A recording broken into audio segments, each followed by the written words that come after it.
साथियों, स्वागत है आपका एक बार फिर से गवर्नमेंट गुरु 2.0 यूट्यूब क्लासेस में। AO की हमने सभी धाराएं पढ़ ली है पार्ट बी के लिए। और आज हम पढ़ने वाले हैं, शुरू करने वाले हैं योजनाएं। योजनाओं में आज हम देखेंगे स्वच्छ भारत मिशन और श्री अन्नपूर्ण रसोई योजना।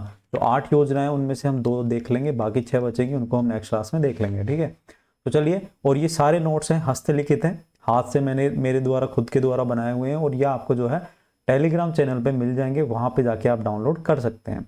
ठीक है। दूसरी चीज की यह है कि जिन्होंने भी EORO की क्लासें नहीं देखी, धाराएं वाली, नगर पालिका एक्ट वाली, उसका लिंक मैं आपको डिस्क्रिप्शन में दे दूंगा, वहां से जो है जाकर देख सकते हैं। पूरा कोर्स कराया हुआ है, बिल्कुल मुफ्त और बहुत ही अच्छे कंटेंट के साथ। वहां से आप जाके देख सकते हैं और टेलीग्राम से PDF डाउनलोड कर सकते हैं। ठीक है दोस्तों, तो चलिए शुरू करते हैं। स्वच्छ भारत मिशन। स्वच्छ भारत मिशन जो ये योजना है, ये भारत सरकार की योजना है। आपको पता है, जब पिछली जो गवर्नमेंट आई थी, नरेंद्र मोदी जब प्रधानमंत्री बने थे, तो उन्होंने 2 अक्टूबर 2014 को स्वच्छ भारत मिशन स्टार्ट किया था।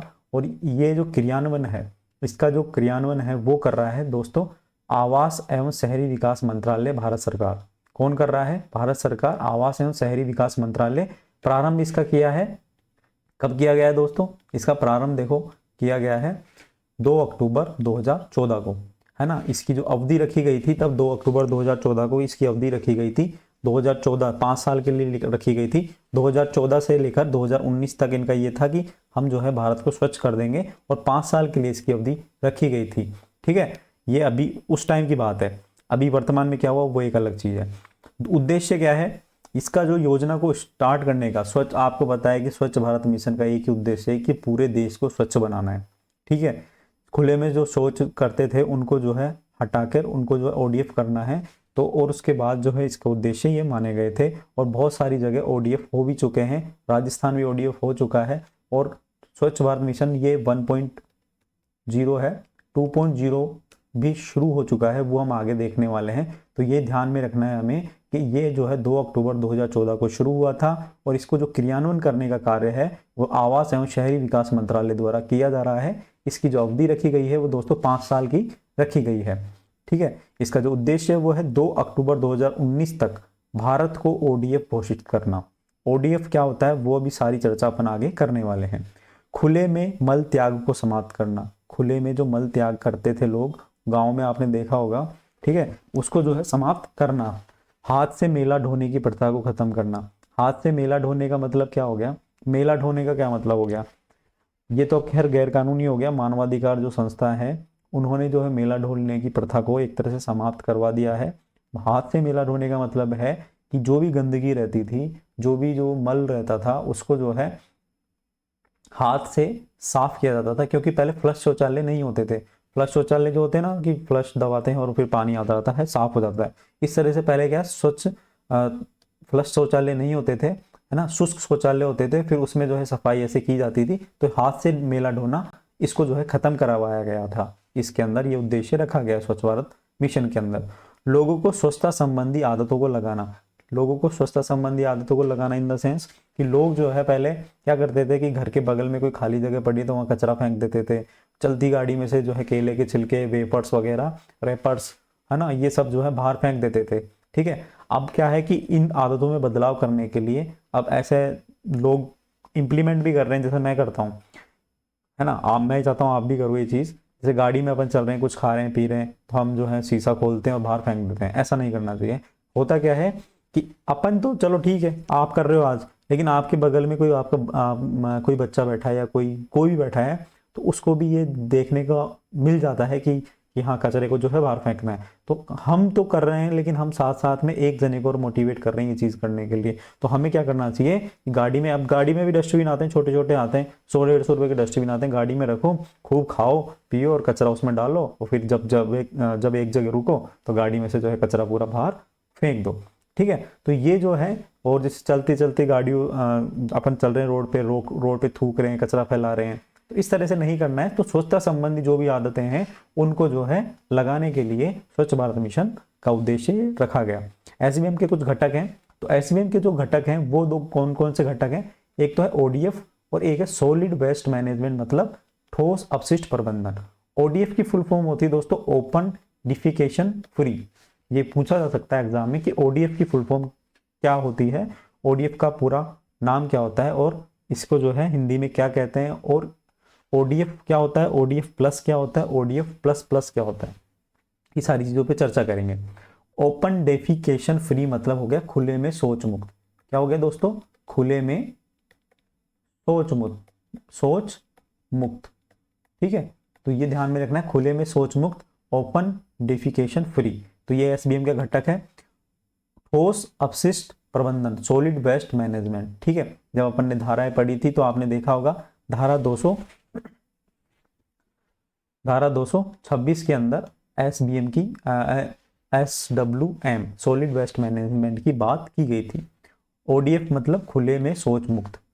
ठीक है, आगे देखो ओडीएफ का क्या मतलब हो गया, खुले में शौच मुक्त। लेकिन इसके अंदर और कौन कौन सी चीजें कि खुले में शौच मुक्त कब होगा, जब घर में ही शौचालय का निर्माण हो जाएगा। तो घरेलू शौचालय के निर्माण हेतु ये किया गया है। ठीक है, क्या किया गया है, घरेलू शौचालय के निर्माण हेतु ओडीएफ के अंदर ये चीज रखी गई है। सामुदायिक शौचालय निर्माण, सामुदायिक शौचालय और सार्वजनिक शौचालय। ठीक है, सामुदायिक शौचालय और सार्वजनिक शौचालय की बात इसमें की गई है कि सामुदायिक शौचालय का मतलब कम्युनिटी टॉयलेट का निर्माण होगा और सार्वजनिक शौचालय मतलब पब्लिक टॉयलेट का निर्माण होगा। ठीक है, और घरेलू शौचालय तो हो ही गया जो घर के अंदर निर्माण होता है। जो सार्वजनिक शौचालय मतलब पब्लिक टॉयलेट, सामुदायिक शौचालय मतलब समुदाय के हिसाब से जो टॉयलेट बनाए जाएंगे समुदाय के लिए। ठीक है, तो वो सामुदायिक शौचालय हो गया। ठीक है, अब सामुदायिक शौचालय और पब्लिक टॉयलेट मतलब पब्लिक टॉयलेट और सीटी कम्युनिटी टॉयलेट में क्या डिफरेंस है मैं आपको अब बताता हूँ। देखो सार्वजनिक घरेलू शौचालय तो सबको समझ में आ गया कि हर घर के अंदर एक शौचालय होगा। सार्वजनिक शौचालय इन द सेंस हो गया कि जैसे पब्लिक प्लेस है, कोई भी पब्लिक प्लेस है, पार्क है, मॉल है, तो वहां पर जो है आपने देखा होगा कि टॉयलेट्स का निर्माण किया हुआ है गवर्नमेंट ने। जयपुर के अंदर जैसे आप देखोगे तो अगर आप जयपुर के, अब तो हर जगह कर ही दिया गया है, नगर पालिकाओं ने कर दिया है, नगर परिषदों ने कर दिया, नगर निगम ने कर दिया है। तो पब्लिक टॉयलेट लिखा हुआ है, उस पर लिखा हुआ था सुलभ कॉम्प्लेक्स, ध्यान है। तो सुलभ कॉम्प्लेक्स जो हो गए वो हो गए दोस्तों क्या, सार्वजनिक शौचालय।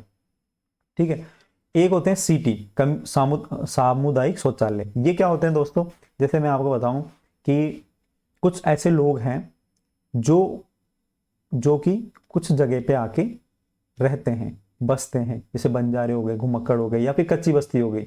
अब उनके पास इतनी जगह रहती है कि वो हर घर में तो जो घरेलू शौचालय नहीं बना सकते, तो उनके लिए कुछ 10 से 15 क्या बना दिए जाते हैं, टॉयलेट बना दिए जाते हैं। तो वो उस पर्टिकुलर समुदाय या समूह के लिए हो गया, तो वो जो है उसको वो यूज में लेते हैं डेली, और वो पर्टिकुलर समुदाय समूह के लिए वो टॉयलेट बनाए गए हैं, है ना। तो वो हो गए सामुदायिक शौचालय। तो सीटी और पीटी में आपको डिफरेंस समझ में आ गया होगा।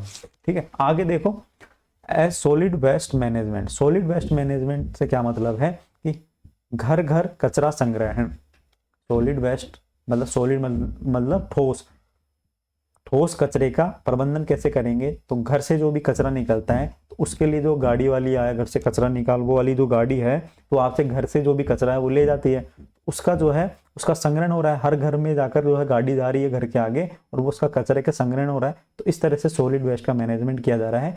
हमने पढ़ा था नगर पालिका अधिनियम की धारा 226, 227, 228, 229 और 230। इसके अंदर आपको मैंने बताया था कि सॉलिड वेस्ट का कैसे मैनेजमेंट किया जाना है। ठीक है, तो सॉलिड वेस्ट के मैनेजमेंट के लिए, प्रबंधन के लिए 227 में लिखा हुआ है। बिल तैयार करना है सॉलिड वेस्ट मैनेजमेंट का, 227 में लिखा हुआ है।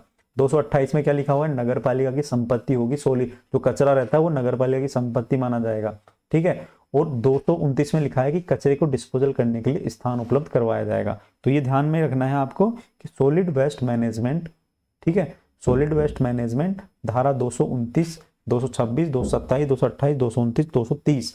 तो 230 में भी कुछ लिखा हुआ है, वो लिखा हुआ है कि जो सॉलिड जो कचरा उत्पादन करते हैं, जो सॉलिड वेस्ट पैदा करते हैं, सॉलिड वेस्ट पैदा करते हैं, वहां पर ही उनका भंडारण कर लिया जाए, उसी स्रोत पर भंडारण कर लिया जाए। तो 230 में भी ये चीज लिखी हुई है, ध्यान में रखना है, आपको पूछा जा सकता है। और आपको और भी अच्छी क्लासें देखनी है ना, तो आप धाराओं वाली जो है क्लासें देख सकते हो, वहां पे आपको और ओपन में सारी चीजें मैंने बता रखी है। ठीक है, स्पष्ट लैंग्वेज में। आगे देखो अन्य घटक की हम बात करें तो plastic waste management, plastic waste प्रबंधन की हम बात करें तो प्लास्टिक की थैलियां होती है या जो प्लास्टिक होती है उस पर रोक लगाने के लिए प्लास्टिक अपशिष्ट प्रबंधन नियम 2016 के तहत उस पर रोक लगाई जाती है। और नगर पालिका अधिनियम के लिए इसमें अलग से एक धारा लिखी हुई है, उस धारा का नाम है धारा 258। तो प्लास्टिक यूज को मैनेज करने के लिए धारा 258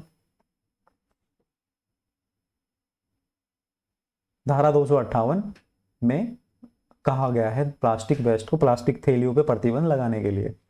ऐसे ही जैव चिकित्सा अपशिष्ट, जैव चिकित्सा अपशिष्ट मतलब हो गया जैसे हॉस्पिटल वगैरह होते हैं तो वहाँ पर जो वेस्ट निकलता है, जो जैव बायो वेस्ट होता है, जैसे इंजेक्शन हो गए, दवाइयाँ हो गई, ठीक है, इस तरह की जो चीज़ें हो गई, तो वो बायोमेडिकल वेस्ट ट्रीटमेंट संयंत्र की वहाँ पर स्थापना भी की गई है कहीं जगह जगह पर, और उसमें वहाँ पर जो है क्या किया जाता है, उस कचरे को डाला जाता है। और नगर पालिका अधिनियम में इसके लिए धारा लिखी हुई है धारा 234।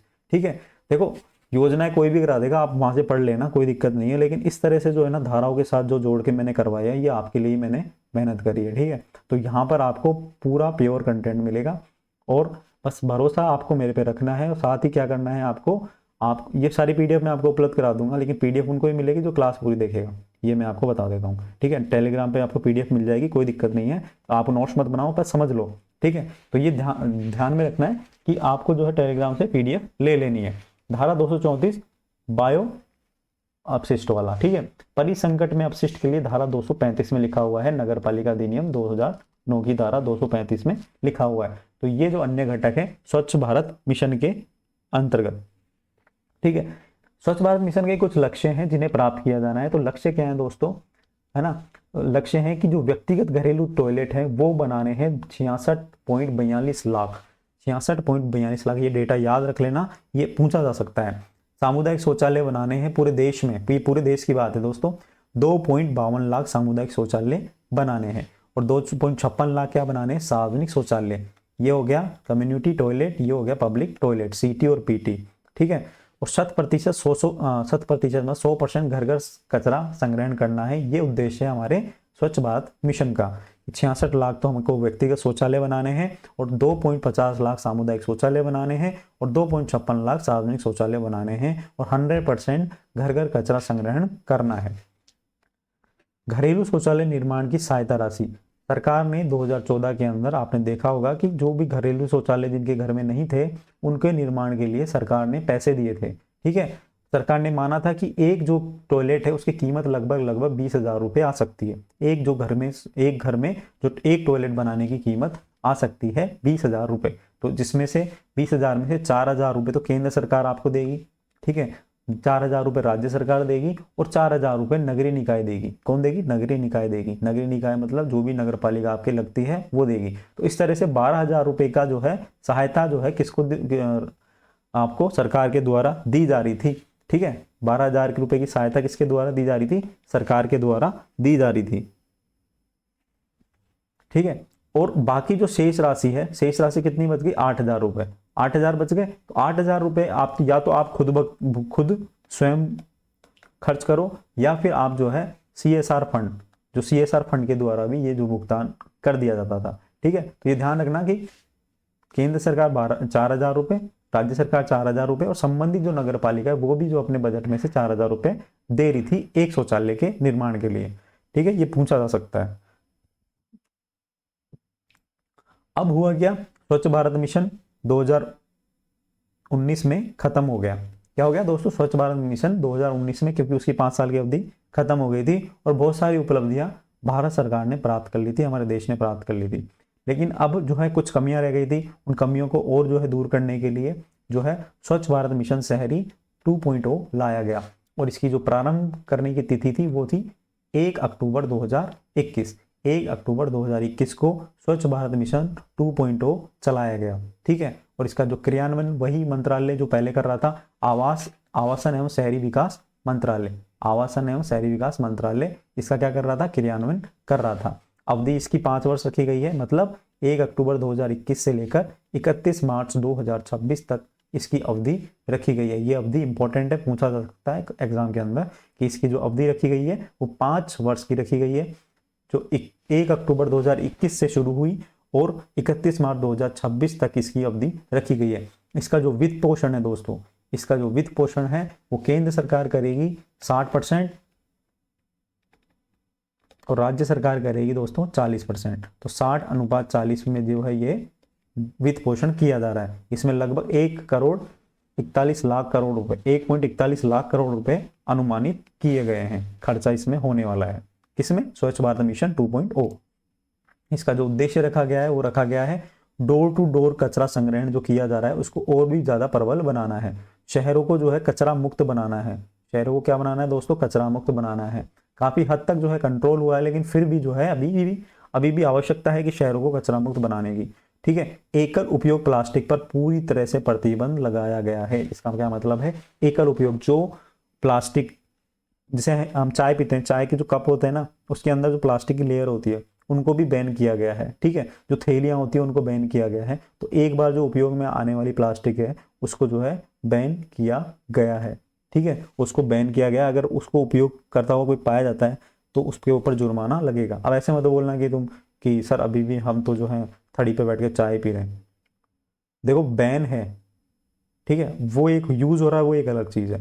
ठीक है। निर्माण संबंधी कचरा, निर्माण संबंधी कचरा ये हो गया कि जैसे मकान कोई टूटता है तो मलबा वगैरह रहता है, तो उस पर भी रोक लगाने की बात की कि उसको जो है मैं बेहतर तरीके से प्रबंधन किया जाए। ठीक है। अब कुछ टर्मिनोलॉजी है ओडीएफ और ओडीएफ प्लस, हम इसको ध्यान में रखते हैं। ओडीएफ व्यक्ति खुले में शौच करते हुए नहीं पाया जाना, मतलब खुले में शौच नहीं करेगा कोई भी व्यक्ति तो उसे ओडीएफ माना जाएगा, उस शहर को या उस राज्य को। ओडीएफ प्लस का क्या मतलब है? ओडीएफ प्लस होता है दोस्तों खुले में शौच तो जाएगा ही जाएगा नहीं दोस्तों, है ना, कोई भी व्यक्ति खुले में शौच तो जाएगा नहीं, ना पेशाब करेगा खुले में।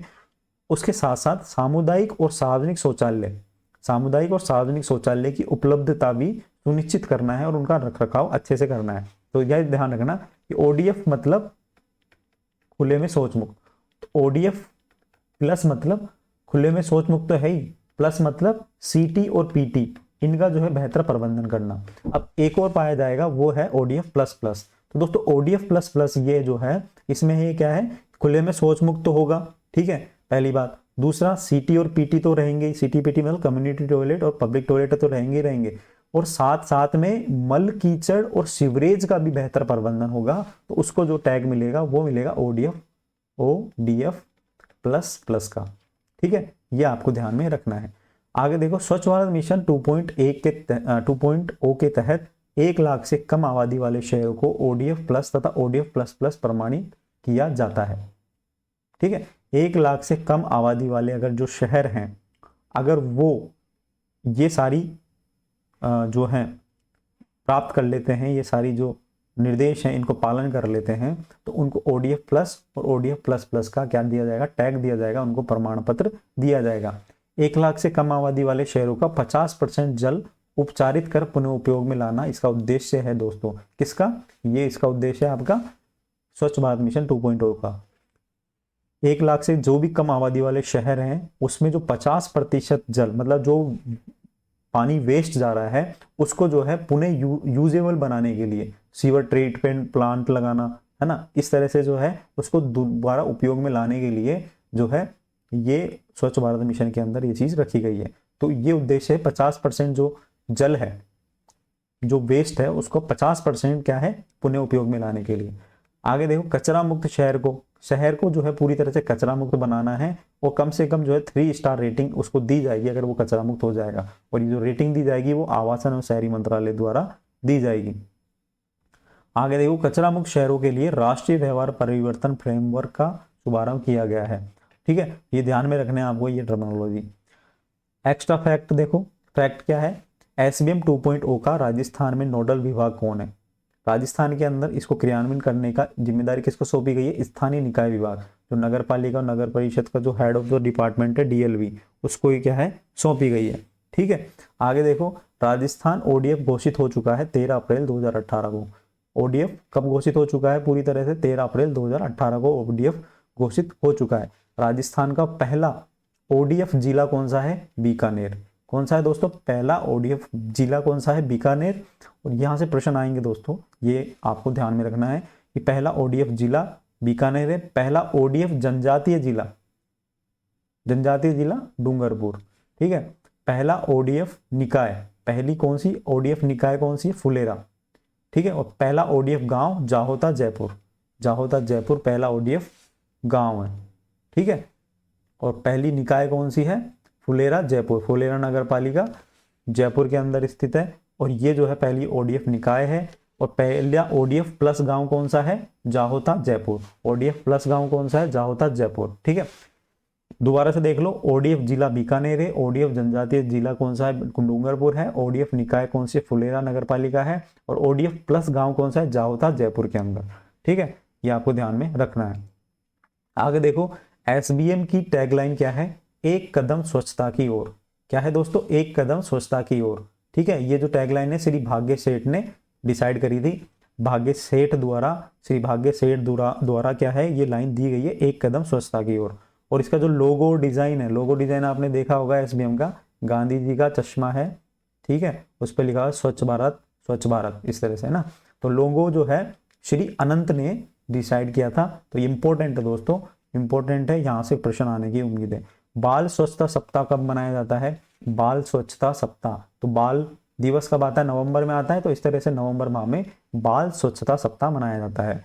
स्वच्छ साथी कार्यक्रम के ब्रांड एम्बेसडर कौन है? स्वच्छ साथी कार्यक्रम के ब्रांड एम्बेसडर है दोस्तों दिया मिर्जा, जो एक्ट्रेस है। दिया मिर्जा एक्ट्रेस स्वच्छ साथी कार्यक्रम की क्या है? ब्रांड एम्बेसडर है। विशेष देखो, विशेष कि राजस्थान सरकार ने शहरों में 500 सामुदायिक शौचालय के निर्माण का लक्ष्य रखा है। ठीक है, तो सीटी और पीटी के लिए प्रति सीट जो अनुमानित खर्चा लगाया गया है कि एक सीटी और पीटी बनाने के लिए प्रति सीट के हिसाब से कितना खर्चा आएगा? 39,200 रुपए का खर्चा आने वाला है। इसमें जो केंद्र सरकार और राज्य सरकार जो अनुदान दे रही है, जो केंद्र सरकार एक सेकेंड, इसमें जो टोटल खर्चा आएगा ना, ये थोड़ा सा एक बार करेक्ट कर लो, इसमें जो टोटल खर्चा आएगा, ये देखो, इसमें जो टोटल खर्चा आएगा वो आएगा दोस्तों 66,677 रुपए। इसमें क्या आएगा दोस्तों? टोटल खर्चा आएगा। और प्रति सीट जो केंद्र सरकार अनुदान दे रही है वो दे रही है 39,200 रुपए। कितने दे रही है? 39,200 रुपए। और इस 39,200 का 33.33%, इस 39,200 का 33.33% कितना हो गया? निकालो।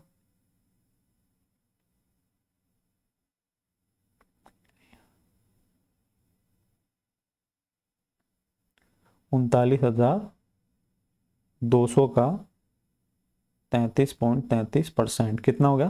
13,065 रुपए। ठीक है, 13,065 रुपए।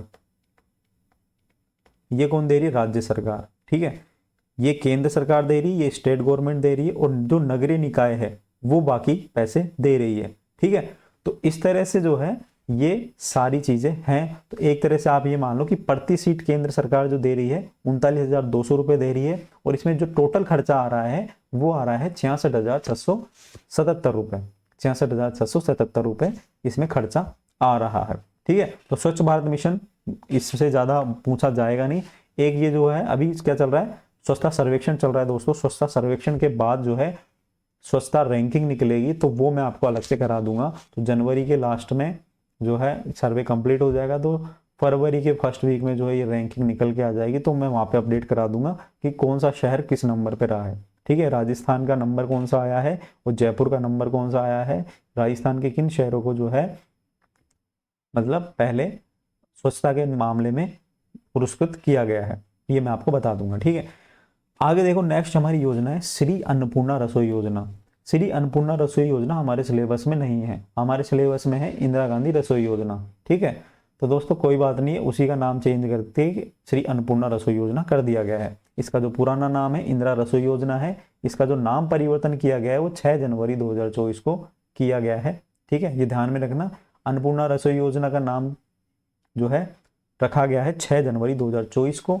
इसको जो है संचालन करने का काम कर रहा है स्वायत्त शासन विभाग और पंचायती राज विभाग। पंचायती राज विभाग गाँव में, स्वायत्त शासन विभाग शहरों के अंदर। ठीक है, और इसका जो लक्ष्य रखा गया है कि अंत्योदय, प्रण अंत्योदय, पथ अंत्योदय की संकल्पना को साकार करना है। ठीक है, अंत्योदय मतलब हो गया सबसे पिछड़े से पिछड़ा जो व्यक्ति है ना, उसका क्या करना है, उसको खाना खिलाना एक तरह से अपने मान लो। ठीक है, तो उसको टारगेट करते हुए, उसको प्रण लेते हुए और उसको जो है रास्ता दिखाते हुए जो है क्या, एक तरह से उसके लिए रास्ता बनाना। ठीक है, उसको रास्ता बनाना, तो एक तरह से उसका जो है भोजन उपलब्ध कराने के लिए ये सारी चीजें रखी गई है। शहरी क्षेत्रों में नागरिकों को सस्ती एवं रियायती दरों पर गुणवत्तापूर्ण पौष्टिक नाश्ता और भोजन उपलब्ध करवाना क्या है इसका उद्देश्य है। अनुदान की हम बात करें तो सरकार पहले अनुदान देती थी 17 रुपए, अब देती है 22 रुपए। ध्यान रखना, सरकार जो पिछली गवर्नमेंट थी, गहलोत सरकार थी, वो 17 रुपए का अनुदान करती थी, और अब जो है पर प्लेट, ये पर प्लेट है, ध्यान रखना। और अब जो है भजनलाल सरकार ने इसको वृद्धि कर दी गई है 5 रुपए की, और इसमें जो है 22 रुपए का अनुदान किया जाता है। तो इस तरह से जो टोटल एक थाली की लागत आती है वो आती है 230 रुपए। 30 रुपए कैसे आती है कि लाभार्थी से 8 रुपए लिए जाते हैं मात्र। कितने रुपए लिए जाते हैं? 8 रुपए लिए जाते हैं, और 8 रुपए लाभार्थी से ले लिए, और बाकी जो 22 रुपए बच रहे हैं वो सरकार द्वारा खर्च किए जाते हैं। तो एक थाली की कीमत वैसे तो 30 रुपए है, लेकिन आपको अनुदान सब्सिडी के बाद 8 रुपए की पड़ती है। इसमें जो भोजन दिया जाता है, भोजन की मात्रा है 600 ग्राम प्रति थाली।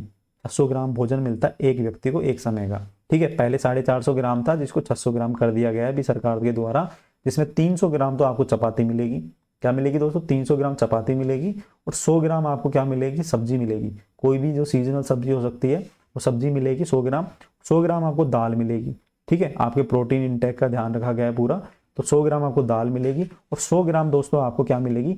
चावल की खिचड़ी मिल जाएगी, या फिर जो भी मिलेट्स हैं, जैसे बाजरे की खिचड़ी हो गई, चावल की एक खिचड़ी टाइप मिलेगी आपको, जो चावल भी मिल सकते हैं या फिर कोई खिचड़ी मिल गई, इस तरह से 100 ग्राम आपको वो मिलेगी। तो इस तरह से 600 ग्राम ये आपको भोजन मिल जाएगा, ठीक है। अचार भी मिलेगा दोस्तों, अचार भी मिलेगा, ठीक है। बहुत बढ़िया जो है खाना मिलता है यहाँ पर। इसका जो है समय समय पर निरीक्षण भी करते हैं नगरीय निकाय, ठीक है। तो खाने की जो है क्वालिटी को जो है मेंटेन रखा जाता है। शहर में ये स्वास्थ्य शासन विभाग द्वारा चलाई जा रही है, और 1000 रसोई चलाई जा रही है, ठीक है। और ग्रामीण क्षेत्रों में जो पंचायती राज विभाग द्वारा ये चलाई जा रही है 942 रसोई। ये जो है गहलोत सरकार ने घोषणा करी थी ग्रामों में भी अन्नपूर्णा इंदिरा रसोई स्टार्ट करने के लिए, ठीक है। इसके जो हेल्पलाइन नंबर है, अगर आपको कोई शिकायत करनी है तो 181 पर संपर्क पोर्टल पर आप शिकायत कर सकते हैं। आपकी जो शिकायत पर सुनवाई होगी। 31 मार्च 2024 तक जो है 19.17 करोड़ थाली परोसी जा चुकी है। ये डेटा ध्यान रख लेना, 31 मार्च 2024 तक का ये डेटा है। 19.70 करोड़ थालियां परोसी जा चुकी है, ठीक है।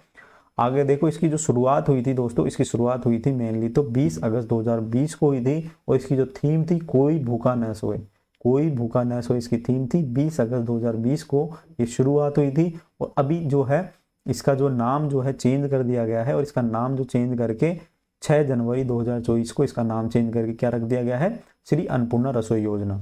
इसका जो नोडल विभाग है स्वास्थ्य शासन विभाग है, आपको पता है, ठीक है।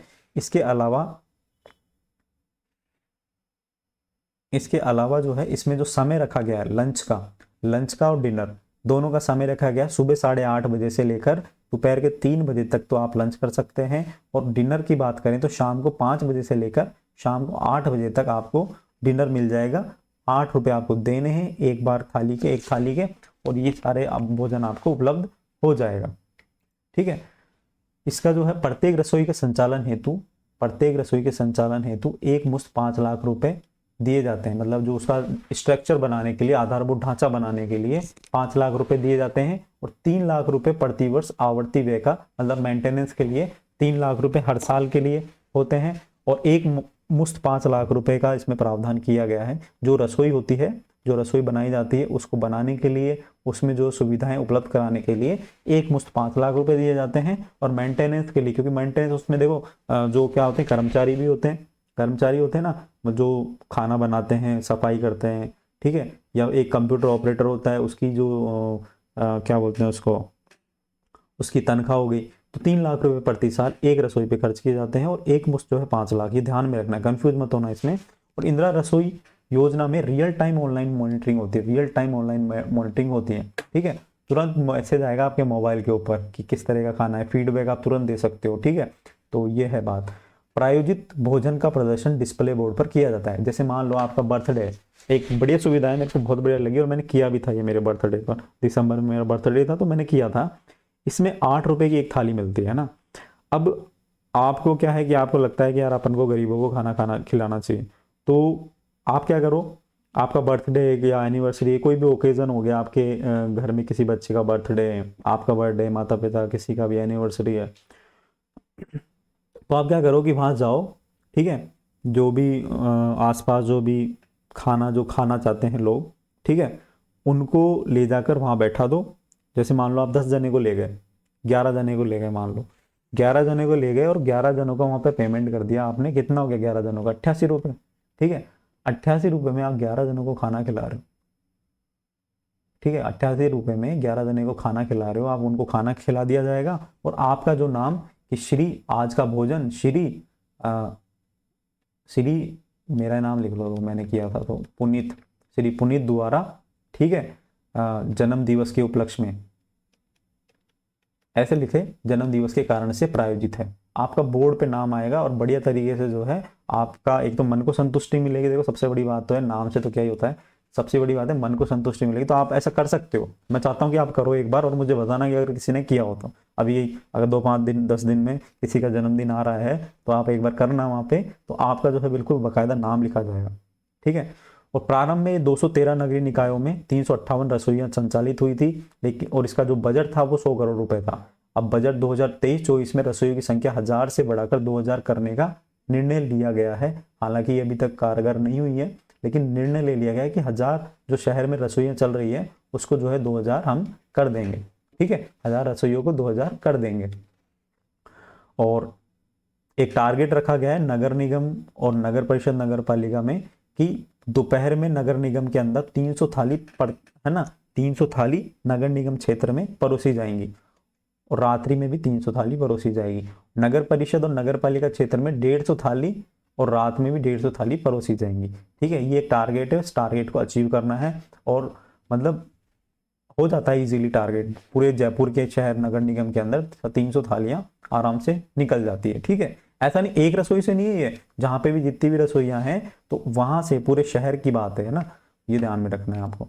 आगे देखो, योजना के क्रियान्वयन हेतु वित्तीय प्रावधान 50% नगरीय निकायों को प्राप्त राज्य वित्त आयोग के प्रावधान से तथा शेष 50% मुख्यमंत्री सहायता कोष से। मतलब इसमें जो वित्त पोषण है ना, एक तरह से वित्त पोषण की हम बात करें तो वित्त पोषण स्टेट गवर्नमेंट और नगरीय निकाय, ठीक है। तो 50% तो सरकार दे रही, राज्य सरकार, और 50% जो है नगरीय पालिका खुद खर्च कर रही है, ठीक है। तो ये 2 योजना है दोस्तों, यहाँ से प्रश्न आप अपने आराम से आ जाएंगे, इससे बाहर नहीं जाएगा कुछ भी। तो आपको इसकी पीडीएफ लेनी है, तो पीडीएफ लेने के लिए आपको क्या करना पड़ेगा, सबसे पहले तो लिंक पे जाकर टेलीग्राम चैनल ज्वाइन कर लेना है। टेलीग्राम चैनल ज्वाइन करने के बाद आपको वहाँ पर धाराओं की भी पीडीएफ मिल जाएगी और इसकी पीडीएफ भी आपको मिल जाएगी, योजनाओं की पीडीएफ। तो उसका जो क्या बोलते हैं पासवर्ड जो है वो है दोस्तों, क्या है पासवर्ड, उसका पासवर्ड है दोस्तों SBM 2.0 SBM 2.0 इसका पासवर्ड मिल जाएगा। और ये सारी जो पीडीएफ मिलेगी दोस्तों, वो पीडीएफ मिलेगी आपको SBM 2.0 के नाम से पासवर्ड लगाओगे तब जाके ओपन हो जाएगी और गवर्नमेंट गुरु 2.0 टेलीग्राम चैनल पर आपको आराम से मिल जाएगी, ठीक है दोस्तों। अभी कल जो है हम नेक्स्ट योजनाएं देखेंगे, 2 योजनाएं देखेंगे, ठीक है। कोई लोड नहीं लेनी है अपन को, आराम से करेंगे, ठीक है। आप लोगों को अच्छा लगा होगा, मेरे को ऐसा लगता है कि बढ़िया तरीके से मैंने समझाया है, आप लोगों को समझ में आया है और पूरे हस्तलिखित नोट्स आपको मिल जाएंगे। चलिए इसके बाद हम जो है नियम देखेंगे और नियम की क्लासें भी हमारी अच्छी तरीके से कंप्लीट हो जाएगी। लोड मत लो किसी चीज़ की, ईजी तरीके से पढ़ाई करो, ठीक है। चलो मिलते हैं नेक्स्ट क्लास में, अभी के लिए इतना ही, धन्यवाद।